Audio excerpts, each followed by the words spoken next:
আপনি রাম নবমীর দিন কি বলেছিলেন? জয় শ্রীরাম যারা বলবে তাদেরকে ধরে ধরে মারো। আজ বলছে জয় শ্রীরাম, হিম্মত আছে মেরে দেখান। আজ হিসাব এখানে হয়ে যাবে। চঞ্চল ঘোষ বছর 15। চেনেন এই ছেলেটাকে? রামেন্দু চেনেন? রামেন্দু বাবু, আপনাদের অপদার্থতা, প্রশাসনের অপদার্থতায় শিবরাত্রির দিন কাটমানি কাটমানি কাটমানি, রাস্তা থেকে কাটমানি, সরকারি প্রকল্প থেকে কাটমানি।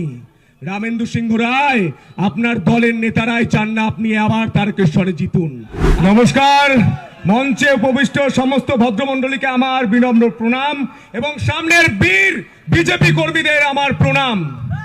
জোরে বলুন ভারত মাতা কি জয়, জয় শ্রীরাম। আপনারা জানেন তো, রামচন্দ্রজি যখন রাবণকে বধ করতে গিয়েছিলেন, দেবাদিদেব মহাদেবের পুজো করে গিয়েছিলেন এই তারকেশ্বর তারকনাথের ধাম। তাই দুটো হাত উপরে তুলে বলুন, তারকনাথের চরণের সেবা লাগে, শিব আমাদের জয় বাবা। আমার এই মাটিতেই জন্ম, স্কুলে পড়া, কলেজে পড়া। আবার যখনই মন খারাপ হয়েছে, আমি যখনই দিশা দেখতে পাইনি, তখনই এই ধামে ছুটে এসেছি। বাবা আমার পথ দেখিয়েছেন। কিন্তু আজ আপনি ভাবুন, যে তারকেশ্বরে বসবাস করছেন, এখানকার মানুষ যারা বেনারসে গিয়েছেন, সেই বেনারসের সঙ্গে তারকেশ্বরের তুলনা করুন। বেনারসের কোনো মানুষ অসুস্থ হলে তাকে লখনৌ যেতে হয় না, তিনি বেনারসেই চিকিৎসা করাতে পারেন।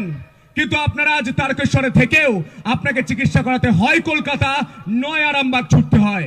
আরামবাগে ছুটেও রেফার রেফার রেফার। এই রেফার রোগকে সরাতে হবে, মমতা বন্দ্যোপাধ্যায়কে সরাতে হবে। আর এখানে একজন রয়েছেন বালিন্দু ইঁদুর, রামেন্দু সিংহ রায়। আপনাকে নাম নিয়ে বলছি, আপনি দামোদরের বালি চুরি করে আপনার পকেট ভরছেন, সেই পকেট ফুটো হবে, আপনার প্রতিটা টাকার হিসাব হবে। আপনি রাম নবমীর দিন কি বলেছিলেন? জয় শ্রীরাম যারা বলবে তাদেরকে ধরে ধরে মারো। আজ বলছে জয় শ্রীরাম, হিম্মত আছে মেরে দেখান। আজ হিসাব এখানে হয়ে যাবে, হিসাব হয়ে যাবে। আজ আপনি ভাবুন, তারকনাথের করিডোর কেন তৈরি হবে না? আমি বেনারসে গিয়েছিলাম, যারা গিয়েছেন তারা দেখেছেন, দুধার চওড়া রাস্তা, দোকান, যুব সমাজ করে খাচ্ছে। কিন্তু আজ এখানে তারকনাথের অবস্থা দেখুন, মন্দিরের অবস্থা দেখুন। আর এনারা করবেন কেন? এনারা তো হিন্দু বিরোধী। মহুয়া মৈত্র মনে আছে শিবরাত্রির দিন কি ছবি পোস্ট করেছিলেন তার সোশ্যাল মিডিয়ায়? দেবাদিদেব মহাদেবের মাথার উপর ফুল চন্দন নয়, তিনি পরিয়েছিলেন একটি নোংরা জিনিস, যেটা আমি বলতে পারবো না। আমি একজন শিব ভক্ত, আমি জানি কতটা কষ্ট লাগে। সায়নী মনে আছে? সায়নী ঘোষ মনে আছে? মহুয়া মৈত্র মা কালীকে অপমান করেছিলেন। ছেড়ে দিন, মমতা বন্দ্যোপাধ্যায় সম্প্রতি দেবাদিদেব মহাদেবের নাম উচ্চারণ করতে পারেনি, শিবলিঙ্গ উচ্চারণ করতে পারেনি। আসলে পাপীদের মুখে দেবাদিদেব মহাদেবের নাম আসে না, তাই তিনি বলছেন বড় একটা শিবলিঙ্গ বলতে পারছেন না। আমরা বলছি যে রামেন্দু নাকি দুর্নীতি করছে। বিজেপির কথা ছেড়ে দিন, এই যে 4 পাতার পেজ, এটা বিজেপি প্রকাশ করেনি, এটা করেছে তৃণমূলের প্রকাশ করা নথি। সেই নথিতে বলছে কাটমানি কাটমানি কাটমানি, রাস্তা থেকে কাটমানি, সরকারি প্রকল্প থেকে কাটমানি। রামেন্দু সিংহ রায়, আপনার দলের নেতারাই চান না আপনি আবার তারকেশ্বরে জিতুন। আপনি হেরে যান, তাই তারা চান। আমার কাছে খবর আছে, তারা দুবেলা কালীঘাট যাচ্ছে। তৃণমূলের নেতারা বলছেন, ম্যাডাম, দাদা, রামেন্দুকে আর টিকিট দেবেন না, আমরা জিততে পারবো না। মনে আছে?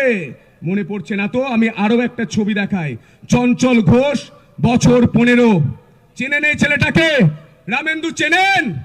রামেন্দু বাবু, আপনাদের অপদার্থতা, প্রশাসনের অপদার্থতায় শিবরাত্রির দিন এই ছেলেটা ডুবে মারা গেছে। এই পরিবারের সঙ্গে আপনি এখনো দেখা করেননি। কোন মুখে করবেন? কোন লজ্জায় করবেন? এই চঞ্চল ঘোষ আপনার জন্য মারা গিয়েছে।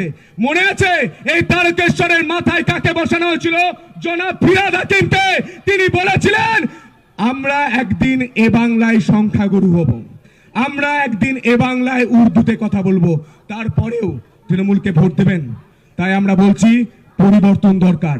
যদি চাকরি চাই, যদি আলুতে 400 টাকা কুইন্টাল নয় 2000 টাকা কুইন্টাল আলু বিক্রি করতে হয়, তাহলে এই তৃণমূলকে তাড়ান তাড়ান তাড়ান। মমতা বন্দ্যোপাধ্যায় বলেছিলেন মা মাটি মানুষের সরকার। আমি একটা ছোট্ট কবিতা বলে শেষ করছি।